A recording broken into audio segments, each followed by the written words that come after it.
मित्रों, हर हर महादेव। कैसे हैं आप सभी? चलिए कक्षा शुरू करते हैं। आज क्या पढ़ रहे हैं हम लोग? आज संधि का अध्ययन करेंगे और न केवल संधि का ही, इसके जितने भी उदाहरण हैं तो सभी एक एक उदाहरण को हम बहुत ही अच्छे से समझेंगे। तो चलिए, ये संधि ना बाद में, हम सबसे पहले गुण संधि से आपके सबसे ज्यादा प्रश्न आते हैं, तो हम इसके ही उदाहरण को और इसके नियम को देखेंगे। तो गुण संधि क्या होता है? देखिए, यहाँ यदि अ आ के बाद ई या दीर्घ ई आए तो दोनों के स्थान पे ए हो जाता है। पहले हम एक लिखते हैं, ठीक है। ये अ आ के बाद क्या आए? ई या दीर्घ ई आए तो ए हो जाता है, ठीक है। ये नियम कह रहा है। फिर दूसरा नियम क्या कह रहा है? यदि अ आ के बाद अ आ के बाद उ दीर्घ उ आए तो क्या हो जाता है? ओ बन जाता है, ठीक है। यही नियम है। देखिए, उ या दीर्घ उ आए तो दोनों के स्थान पे ओ एक आदेश अर्थात आदेश हो जाता है, ठीक है। ओ का एक आदेश हो जाता है। अब तीसरा क्या कह रहा है? यदि ओ या आ के बाद क्या आ जाए? री आ जाए तो क्या बन जाता है? इक्वल टू अड़ बन जाता है। अब इसी तीनों नियम को हम ना इन सब उदाहरण के माध्यम से सिद्ध करते हैं। देखिए, उप जोड़ इंद्र है, ठीक है। उप जोड़ इंद्र, तो प में क्या है? यहाँ पे अ है, ठीक है। और ये ई हो गया, तो ये दोनों मिलके क्या बन जाएंगे? ए बन जाएंगे। और मात्रा किस पे चढ़ जाएगी? इस पे चढ़ जाएगी, ठीक है। इन दोनों के स्थान पे एकादेश हो रहा है ना, तो मात्रा इस पे चढ़ेगी, तो ये क्या हो जाएगा? उपेंद्र इक्वल टू उपेंद्र, ठीक है। कैसे बना देखा आपने? इनके और इनके स्थान पे ए का प्रथम पद के अंतिम वर्ण का और उत्तर पद के प्रथम वर्ण का एक आदेश होता है। तो हमने देखा अ और ई जो दोनों मिलके ए हो गए, और ए की मात्रा किस पे स्टैंड ली? इस पे, प पे, तो ये उपेंद्र बन गया। चलिए एक दूसरी भी सिद्ध कर लेते हैं। देव जोड़ इंद्र, क्या है? देव जोड़ इंद्र। यहाँ भी ऐसे ही देखिए, ये क्या है? यहाँ पे व में अ है और ये ई हो गए, दोनों मिलके क्या हो जाएंगे? ए हो जाएंगे, ठीक है। ये दोनों मिलके हो जाएंगे तो मात्रा इस पे चढ़ जाएगी, क्योंकि अ वाला जो काम है यहीं पे हो रहा है और इसके बीच में हो रहा है, तो क्या बन जाएंगे? ये देवेंद्र, देवेंद्र, ठीक। चलिए तीसरी देख ले उदाहरण। क्या है? गण जोड़ ईशा, गण जोड़ ईशः। अभी तक हम लोगों ने क्या किया? ई, छोटी ई की मात्रा जहां हुई थी उसको देखा। अब ये बड़ी ई की मात्रा देखते हैं। तो छोटी ई रहे या बड़ी ई रहे और आ के बाद, तो क्या होगा? दोनों के स्थान पे किसका एक आदेश होगा?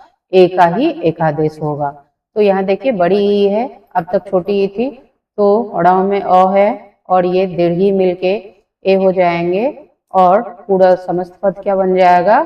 गणेशः, गणेशः। ये अब 4 नंबर फिर से देखिए, गुण संधि का। महा जोड़ ईशः, आ गया। अभी तक अ वाला हमने देखा था, आ और दीर्घी ई की मात्रा, बड़ी ई की मात्रा, फिर भी क्या होगा? ए ही बनेंगे, तो क्या बन जाएगा यहाँ पे? महेशः, ठीक है। जहाँ कहीं भी आप ए या ओ देखेंगे तो वो निश्चित रूप से आप इतना समझेंगे कि वहां पे किसकी मात्रा, कौन सी संधि है? गुण संधि है। कौन सी मात्रा? ये मात्रा और ओ की मात्रा। अब 2-3 हम अर वाला भी सॉल्व कर ले, ताकि हमें किसी तरह की दिक्कत नहीं आए। देखिए, यहाँ आ है, ये ओ था, फिर भी ए हुआ, ठीक है। यहाँ पे आ है, और यहाँ दीर्घ ई है, फिर भी यहाँ पे ए ही हो रहा है। ठीक है, नियम के अनुसार कह रहा है कि और रहे और रहे या आ रहे, उसके बाद छोटी ही रहे या बड़ी ही रहे, ह्रस्व ही रहे या दीर्घ ही रहे, तो दोनों के स्थान पे एक का ही एकादेश होता है। अब चलिए अन्य देख ले। महाजोड़ क्या है? महाजोड़, ये देखिए मैं यहाँ से सॉल्व कर रही हूँ। महाजोड़ ईशः, ठीक है, आ जोड़ दीर्घी इक्वल टू ए, तो महिषः। अच्छा, महिषः वाला कर लिया हमने। नरेशः, अब ये वाला भी कर लेंगे। 5 न नर जोड़ ईशः, क्या आ जाएगा? अ जोड़ ई, ए, ठीक है, नरेशः। ऐसे ही छठा चलिए, शुर जोड़ ईशः, अ जोड़, इसमें अ है, र में अ है, पता चले कहाँ पे है, तो र में अ है, और ये हो गई दीर्घ की मात्रा, बन जाएंगे ए, तो शुरेशः। ठीक है, अब मुझे नहीं लगता है कि इतना सॉल्व करने के बाद कहीं किसी तरह की क्लिष्टता जाएगी। तो अब इधर थोड़ा हम लोग ना अड़ वाला भी कर ही लेते हैं, ओ वाला कर लेते हैं। ठीक है, तो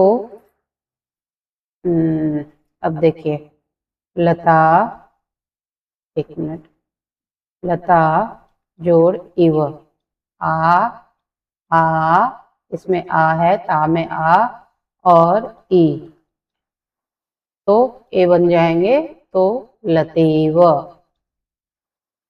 अब ये करते हैं, ठीक है, आ जोड़ दीर्घ या ओ वाला। चलिए,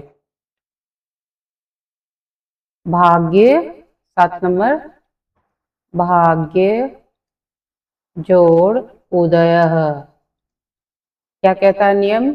यहाँ पे क्या है? अ है, य में अ है,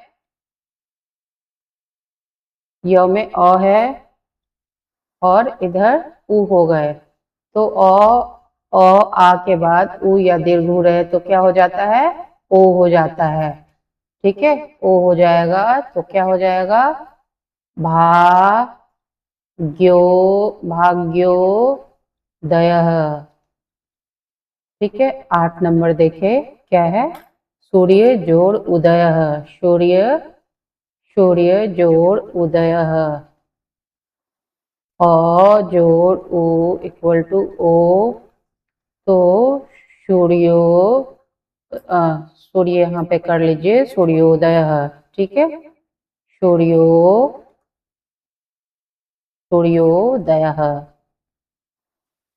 9 नंबर देखिए, हित जोड़ उपदेशः। अब आ वाला करते हैं, गंगा जोड़ उदकम, गंगा, गंगा जोड़ उदकम, तो यहाँ पे अ के बाद क्या था? ऊ था। यहाँ देखिए क्या है? आ के बाद ऊ है, फिर भी क्या बन जाएगा? ओ ही बनेगा, और रूप बन जाएगा गंगो, गंगो दकम। ठीक, अब अब हम लोग गंगा जोड़ उर्मी ही, इसके डबल फायदे हैं, नियम भी समझ रहे हैं, कहीं से भी आएगा तो हम क्या करेंगे? गंगा जोड़ उर्मी। थोड़ी ना इस पेन से लिखने में क्या होती है? जटिलता होती है, तो इसे गंगा जोड़ उर्मी।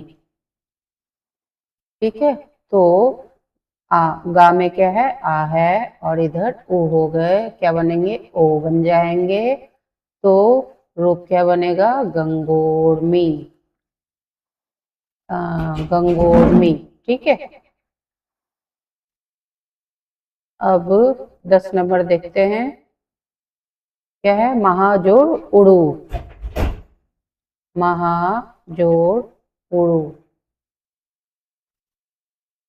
तो महा आ हो गया, और दीर्घु हो गए तो क्या बन जाएंगे रूप यहाँ पे? आ दीर्घु इक्वल टू ओ।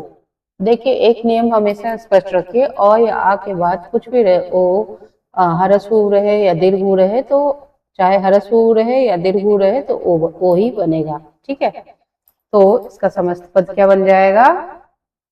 महोर्मी। महोर्मी। ठीक है, महाजोड़ोर्मी इक्वल टू महोर्मी।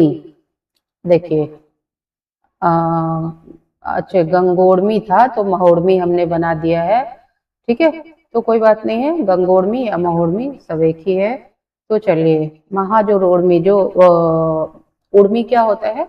समुद्र की जो लहर होती है ना, समुद्र में जो लहर आता है तो उर्मी मीन्स लहर होता है। महोर्मी मतलब बहुत बड़ी लहर, और गंगोर्मी माने गंगा में आने वाला लहर। तो बोथ आर सेम। ठीक है, उर्मी मतलब आप समझे रहे लहर होता है। चलिए आगे बढ़ते हैं। ये अब आ गया, अब कौन सा बना ले हम लोग? महाजोड़ उड़ू भी बना लेते हैं, अच्छा एग्जाम्पल है, पूछा भी जाता है। तो महाजोड़ उड़ू, उड़ू। ठीक है, देखिए दीर्घ ऊ की मात्रा है और आ है, तो आ उतर जाएगा, इधर से दीर्घ ऊ रहेगा। दोनों बड़े भी हैं फिर भी यहाँ पे ओ ही होगा। ठीक है, तो क्या बन जाएगा? महोरुहु इक्वल टू महोरुहु। ठीक, देख रहे हैं आप, सब में एक मात्रा वाली जहां भी हो रही है वो क्या है? गुण संधि है। गुण संधि को पहचानने का ये नियम है। अब हम चलते हैं थोड़ा री वाला हम सॉल्व कर लेते हैं। ठीक है, आ के बाद क्या रहे? री, री रहे या दीर्घी रहे तो दोनों के क्या बनता है? अड़ बनता है, यहाँ पे दिया हुआ है। तो अब उसे ही देव, देव जोर ऋषि है ना, देव जोर ऋषि, तो वो में ओ है और इधर री है, री है, तो दोनों के स्थान में क्या हो जाएगा? अड़ हो जाएगा। तो क्या बन जाएगा? देवर्षि, देवर्षि। ठीक है, देवर्षि कौन थे? नारद, देवर्षि हो गए। अब एक और सॉल्व कर ले ताकि कहीं कोई दिक्कत। ग्रीष्म जोड़ ऋतु बहुत ही अच्छे एग्जाम्पल है, और पूछते ही पूछते ग्रीष्म जोड़ ऋतु, ऋतु मौ में ओ है, इधर ऋतु, ऋतु इधर देख लीजिए। एक मिनट, थोड़ा जगह लेके ना, या इसको मैं मिटा देती हूँ, आप सबों ने देख ही लिया होगा। तो यहाँ पे कर लेते हैं काम थोड़ा। तो चलिए क्या हो जाएगा? ग्रीष्म जोर ऋतु, ऋतु हो। ठीक है, तो मौका अ उतरेगा यहाँ और री रहेगी यहाँ पे, दोनों के स्थान पे अर हो जाएगा। तो यहाँ पे क्या हो जाएगा? ग्री ग्रीष ग्रीष्मर्तु। ठीक है, और आ गया ना ग्रीष्मर्तु, और आ गया, ये ऊपर रेफ है। ठीक, अब चलिए और थोड़ा सॉल्व कर ले।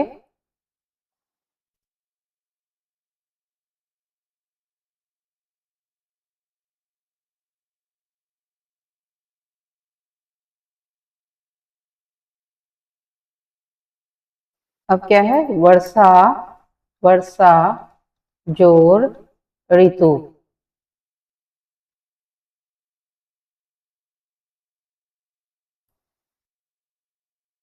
वर्षा जोड़ ऋतु। ठीक है, तो वर्षा ऋतु हो। कैसे बन गया समझ गए आप? वर्षा ऋतु हो। ठीक है, आ जोड़ अड़ी, अर बन गए। वर्षा इधर है ही, यहाँ पे ये अर हो जाएगा, तो वर्षा ऋतु रूप बन गया। तो बात ये है कि अगर हम किसी चीज को थीम बहुत गहनता से समझ लेते हैं तो वो चीजें हमारे लिए आसान हो जाती है। ऐसे ही मैं छोटे छोटे वीडियो के माध्यम से आप सबों को जितने भी इसके एग्जाम्पल हैं, ठीक है, और एग्जाम्पल यहीं से पूछे जाएंगे, आपको सॉल्व करवा दूंगी। तो चलिए चैनल को ज़्यादा से ज़्यादा लाइक कीजिए, शेयर कीजिए, सब्सक्राइब कीजिए। तब तक के लिए नमस्कार।